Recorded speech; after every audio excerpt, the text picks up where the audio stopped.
हाथ खाली है, मगर चुनाव के बाद ये किस पार्टी के लिए कहा जा रहा है, आप इसका अंदाजा लगा सकते हैं। आप बिल्कुल ठीक समझे, कांग्रेस की बात हो रही है। 5 राज्यों के विधानसभा चुनाव में कांग्रेस की दुर्दशा हो गई।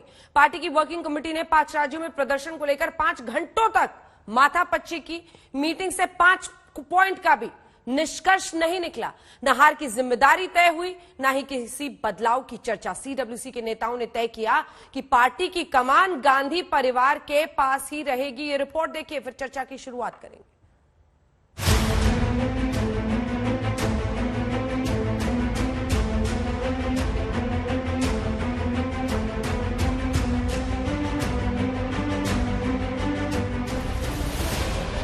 कहीं होली का जश्न है,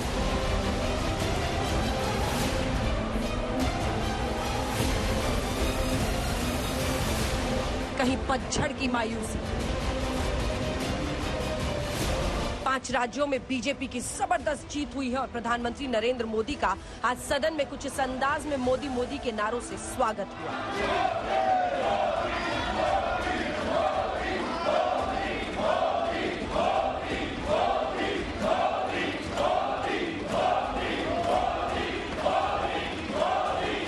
योगी आदित्यनाथ दिल्ली दौरे पर प्रधानमंत्री नरेंद्र मोदी और गृह मंत्री अमित शाह से मिलने के बाद आज दिल्ली में पार्टी के अन्य नेताओं से मुलाकात कर रहे हैं।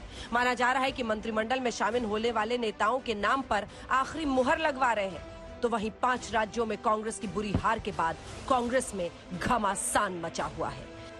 इसी हार पर मंथन के लिए दिल्ली में कांग्रेस वर्किंग कमेटी की बैठक हुई, लेकिन 5 राज्यों के नतीजों की ही तरह बैठक भी पार्टी के लिए कोई कमाल नहीं कर पाई।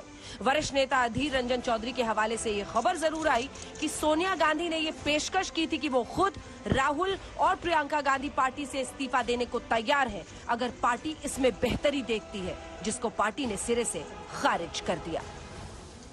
बैठक में यूनानिमसली सबने जो है सोनिया जी से नेतृत्व करते रहने के लिए आग्रह किया। यूनानिमसली सर्वसम्मत से सोनिया जी से आग्रह किया। और राहुल जी और प्रियंका जी के ऊपर क्या कहना है? नहीं, तो गांधी परिवार में तो है, उनके बिना कैसे काम चलेगा। वहीं 4 राज्यों में जीत से गदगद बीजेपी के मंत्री अनुराग ठाकुर ने कांग्रेस पर तंज कस दिया।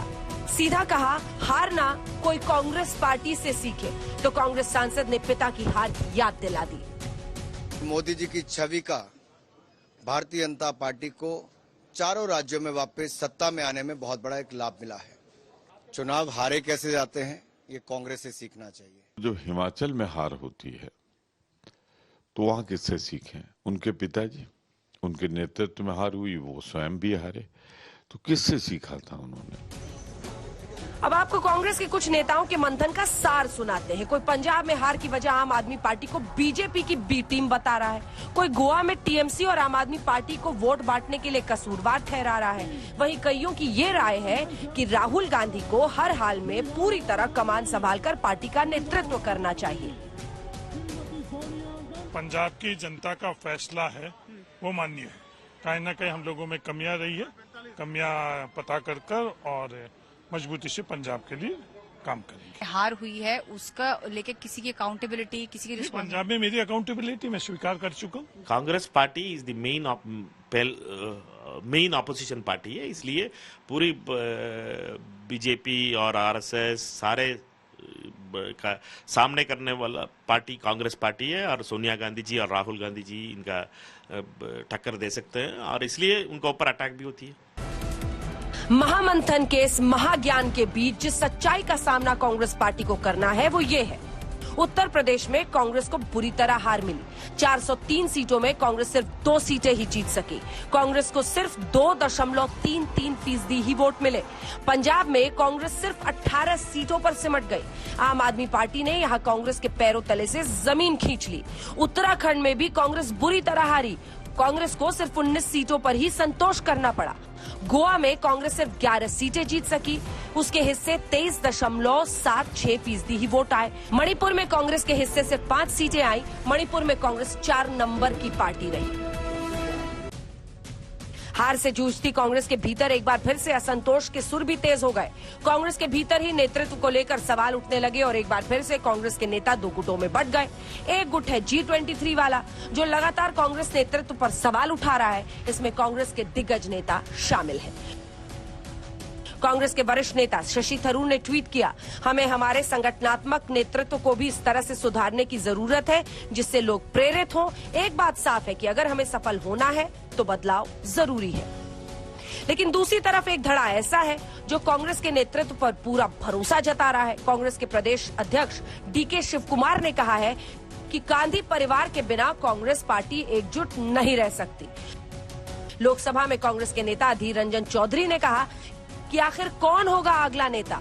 यदि राहुल और प्रियंका को हटाना नेतृत्व परिवर्तन का अर्थ है तो उनके स्थान पर कौन होगा। दोनों तहे दिल से प्रयास कर रहे हैं और इसमें कोई संदेह नहीं है। राजस्थान के मुख्यमंत्री ने भी माना कि उतार चढ़ाव तो राजनीति का हिस्सा है। उन्हें भी कांग्रेस के मौजूदा नेतृत्व पर पूरा भरोसा है। कोई घबराने की बात नहीं, ये उतार चढ़ाव पहले भी बहुत बार हुए हैं और मैं देखता हूँ कि वो समय हमने देखा पार्लियामेंट के अंदर जब 2 सीटें थी, सिर्फ 542 में से बीजेपी 2 सीटों पे जीती थी। राज्यों में सरकार इनकी थी नहीं, वो समय भी हमने देखा है। हम कोई घबराते नहीं है। अपनी अपनी पसंद की बात है, मगर सच्चाई इससे इतर है। साल 2018 से 2022 तक आते आते कांग्रेस का बुरा हाल ही हुआ है। 2018 तक देश के 9 राज्यों में कांग्रेस की सरकार थी, लेकिन अब हालत ये हो गई है कि उसके पास राजस्थान और छत्तीसगढ़ के सिवा कुछ नहीं बचा। महाराष्ट्र में वो शिवसेना और एनसीपी के गठबंधन वाली सरकार में तीसरे नंबर की पार्टी है। झारखंड में झारखंड मुक्ति मोर्चा के साथ कांग्रेस गठबंधन की सरकार में शामिल है। जाहिर सी बात है कांग्रेस मुश्किल में तो है। वरिष्ठ नेताओं का पूरा समूह आला कमान से नाराज बैठा है और कुछ अभी भी गांधी परिवार में ही कांग्रेस का उद्धार देखते हैं। आज तक ब्यूरो।